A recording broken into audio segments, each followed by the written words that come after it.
Ready start. उपाध्यक्ष महोदय, मैं मानती हूँ कि बहुत से जो हमारे भाई हैं उनकी ओर से शिकायतें आई हैं और यहाँ बातचीत चलती रहती है कि हम अपने इलाके में सफाई बंद कर देंगे, परंतु यह विषय स्वायत्त शासन संस्था के सहयोग से नहीं हो पा रहा है जैसी कि हमें आशा है। और मैं समझती हूँ कि राजनीतिक दल स्वास्थ्य के विषय में ध्यान रखते हैं क्योंकि यह मानवता के लिए बहुत आवश्यक है और इसमें राजनीति का कोई रंग नहीं आना चाहिए, ऐसी मेरी आशा है। मैं अनुरोध करूंगी कि सदस्यों की जो समस्याएं हैं उनको ध्यान में रखते हुए दिल्ली प्रशासन कोई ऐसी नीति अपनाने की कोशिश करे जिससे नगर निगम का यदि कोई काम हो तो उस विषय में हमारा नगर निगम से एक सहयोगपूर्ण वातावरण पैदा हो, मगर इस वातावरण में राजनीति न आने पाए। हमारे सामने एक उद्देश्य हो कि हमें जनता का काम करना है क्योंकि जनता के लिए हम चुनकर आए हैं। इसमें पार्टी का कोई प्रश्न नहीं है।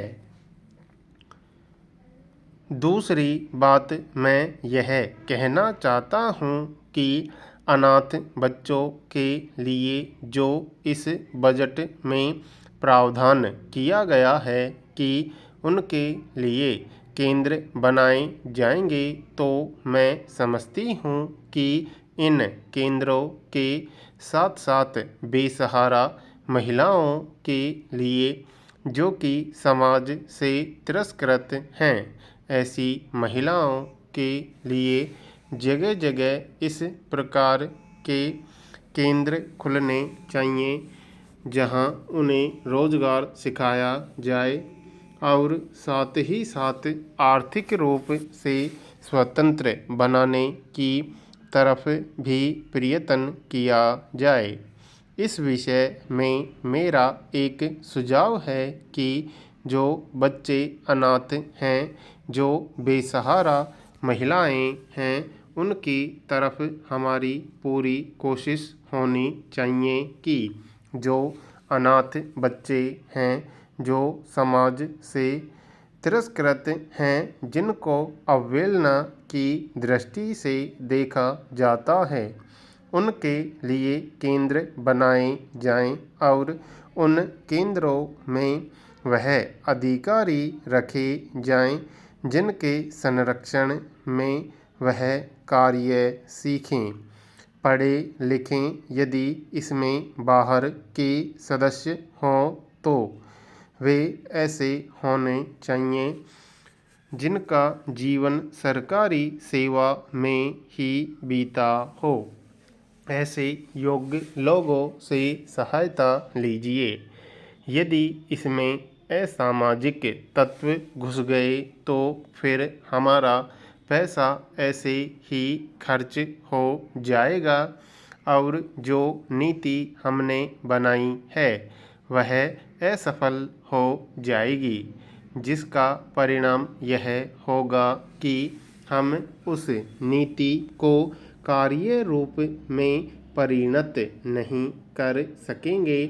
इस बात पर कोई मतभेद नहीं है। उपाध्यक्ष महोदय, रूस में भारत के जो मानचित्र प्रकाशित हुए हैं उनमें भारत के कुछ हिस्से को सही तरीके से नहीं दिखाया गया है। इसको सरकार भी मानती है और इस विषय पर कोई मतभेद नहीं है। प्रश्न यह है कि अगर किसी देश ने हमारे देश का गलत मानचित्र प्रकाशित किया है, तो एक सरकार के रूप में भारत सरकार का जो कर्तव्य है उसने उसको निभाया है या नहीं, और अगर निभाया है तो किस प्रकार से निभाया है।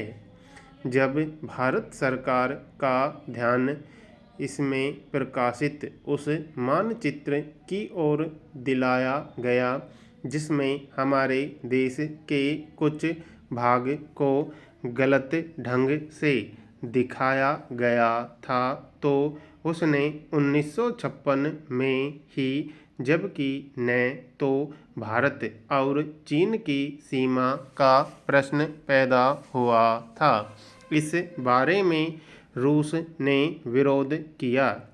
इसके बाद भारत सरकार ने लगातार 4 बार रूस सरकार से लिखित रूप से विरोध किया कि हमारे मानचित्र को ठीक से नहीं दिखाया गया है।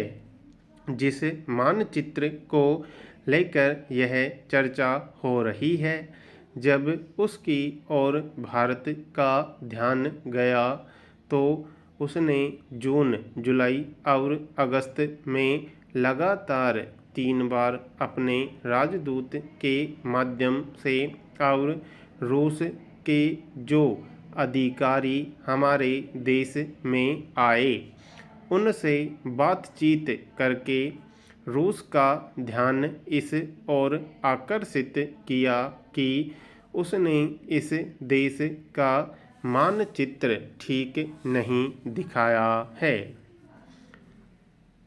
प्रश्न यह है कि जिस मानचित्र के बारे में हम चर्चा कर रहे हैं उसके बारे में हमें चिंता होनी चाहिए या नहीं।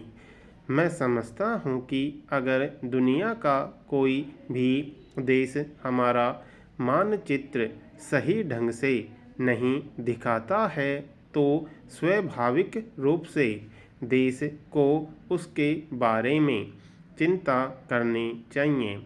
हम अपने कर्तव्य से नहीं चूक सकते हैं, लेकिन जहाँ तक इस चर्चा का संबंध है, मैं माननीय सदस्य की प्रशंसा करता अगर वह उन समस्त देशों का जिक्र करते और निंदा करते जिन्होंने हमारे मानचित्र को गलत ढंग से दिखाया है। उदाहरण के लिए पाकिस्तान को शिकायत है उसके मानचित्र को केवल रूस, इराक और मिस्र ने ही नहीं बल्कि अमेरिका ने भी गलत दिखाया है।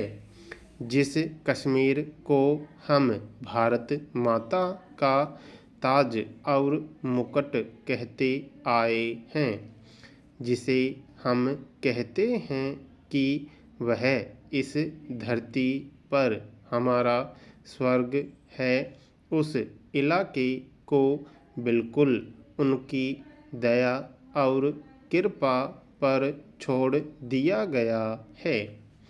यह बात उत्साहवर्धक नहीं है।